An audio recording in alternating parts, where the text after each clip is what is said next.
என் பெயர் ரக்ஷிதா. நான் 1ஆம் வகுப்பில் படிக்கின்றேன். எனது தலைப்பு நான் செய்ய விரும்புவது.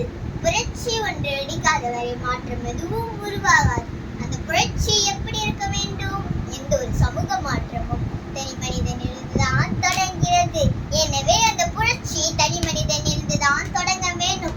முதலில் நம்மை நாம் உருவாக்கும் போதுதான் புதிய மாற்ற சமுதாயத்தை நம்மால் உருவாக்க முடியும்.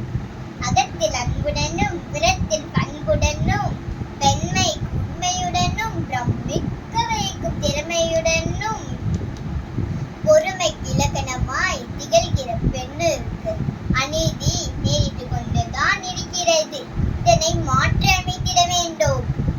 ஆணும் பெண்ணும் நிகரமாய் கொள்வதால் அறிவில் ஓங்கி வையம் தலைக்குமாம். பூணு நல்லற தோடிங்கு பெண்ணுரு போந்து நிற்பது தாய் சிவ சக்தியாம். இவ்வாறு நமக்காக நாம் வாழ்வதுதான் உண்மையான மாற்ற சமுதாயம். சதிகளாய் நினைக்கும் சாக்கடைகளை சுத்தம் செய்ய ரௌத்திரப்பலகனின் கண்ணம்மா.